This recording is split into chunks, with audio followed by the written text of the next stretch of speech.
उत्तराखंड के पहाड़ों में बसा एक छोटा सा गांव था, छाया गांव। यह गांव ऊंचे ऊंचे देवदार के पेड़ों, झरनों और बादलों की चादर से ढका हुआ रहता था। लेकिन जितना सुंदर यह गांव दिखता था, उतना ही रहस्यमयी भी था। यहाँ की एक पुरानी मान्यता थी कि हर 12 साल में एक छाया गांव में उतरती है, एक ऐसी अदृश्य शक्ति जो किसी एक इंसान को अपना माध्यम बनाकर अपने काम को अंजाम देती है। लोग इसे एक देवी का प्रकोप मानते थे, और जब भी यह घटना होती, गांव में कोई न कोई असामान्य और डरावनी घटना घटती। इस बार भी 12 साल पूरे हो रहे थे। गांव के लोग डरे हुए थे। मंदिर के पुजारी ने साफ चेतावनी दी थी, इस बार कुछ बड़ा होने वाला है।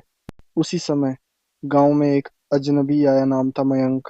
पेशे से एक पुरातत्ववेत्ता। वो कहता था कि वह पुरानी सभ्यताओं और रहस्यमयी घटनाओं पर रिसर्च करता है। लोगों ने उसे संदेह की निगाह से देखा, लेकिन सरपंच ने उसे कुछ दिन रुकने की अनुमति दे दी। मयंक का मन गांव के एक पुराने मंदिर की ओर खिंच गया। यह मंदिर भगवान भैरव का था, लेकिन सैकड़ों सालों से बंद था। कहा जाता था कि इस मंदिर के नीचे एक भूमिगत गुफा है, जहाँ कोई शक्ति कैद है। एक रात मयंक अकेले ही मंदिर के पास गया और नीचे उतरने का रास्ता ढूंढने लगा। पत्थरों के पीछे छुपे एक दरवाजे को जैसे ही उसने खोला, एक जोरदार हवा का झोंका आया। नीचे एक पतली सी सीढ़ी थी, जो अंधकार में गुम हो रही थी। वह नीचे उतर गया। अंदर अजीब सी मूर्तियां, दीवारों पर विचित्र चित्र और एक बड़ा सा तांबे का दरवाजा था, जिस पर लिखा था, जो इसे बिना बुलावे के खोलेगा वो छाया का शिकार बनेगा। लेकिन मयंक नहीं रुका। उसने दरवाजा खोला, और जैसे ही खोला, एक जोरदार चीख गूंजी।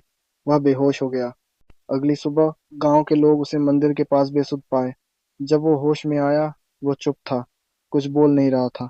कुछ दिनों बाद गांव में अजीब घटनाएं शुरू हो गईं। पालतू जानवर गायब होने लगे। रात को मंदिर की घंटियां अपने आप बजने लगीं, और कई लोग बुरे सपने देखने लगे। पुजारी ने बताया, छाया जाग चुकी है, और अब वो अपने माध्यम के जरिए कुछ ढूंढ रही है। उसी रात सरपंच की बेटी गायब हो गई। चारों तरफ हाहाकार मच गया। तभी किसी ने देखा कि मयंक गांव के बाहर एक पुरानी गुफा की ओर जा रहा है, और उसकी आंखें लाल हो गई हैं। लोगों ने उसे रोका, लेकिन उसके अंदर कोई और ही शक्ति बोल रही थी, उसे मत रोकिए, वक्त आ गया है देवी के लौटने का। पुजारी और कुछ बुजुर्गों ने मिलकर सदियों पुराना एक दस्तावेज निकाला। उसमें लिखा था कि छाया कोई बुरी आत्मा नहीं, बल्कि एक देव शक्ति है, जिसे एक तांत्रिक ने सदियों पहले कैद कर दिया था। हर 12 साल में वह शक्ति बाहर आने की कोशिश करती है, लेकिन उसका माध्यम कोई शुद्ध आत्मा ही बन सकती है। मयंक वही माध्यम था। वो एक यंत्र के जरिए उस गुफा में एक द्वार खोलने की कोशिश कर रहा था, वो द्वार जो एक अन्य लोक की ओर जाता था। लेकिन अगर उस द्वार को बिना मंत्रोच्चार और विधान के खोला गया, तो देव शक्ति रुष्ट हो सकती थी। पुजारी ने बताया कि एकमात्र उपाय यह है कि कोई आत्मा स्वेच्छा से अपना शरीर त्यागे और छाया को शांत करे। गांव की एक युवती तारा, जो मयंक को पसंद करती थी, आगे आई। तारा ने एक रात मयंक को गुफा तक पहुंचाया, मंत्रोच्चार करवाया, और जैसे ही द्वार खुला, उसने छाया से प्रार्थना की, अगर तुझे माध्यम चाहिए तो मेरी आत्मा ले ले, लेकिन गांव और मयंक को छोड़ दे। गुफा एक बार फिर तेज आवाज से कांप उठी। एक सफेद प्रकाश फैला और सब शांत हो गया। तारा वहीं गिर पड़ी, और मयंक होश में आ गया। छाया ने उसे छोड़ दिया था।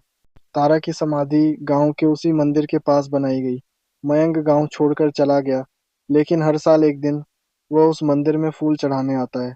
गांव के लोग अब भी कहते हैं, छाया अब नहीं आती, क्योंकि अब तारा उसकी संरक्षिका बन चुकी है।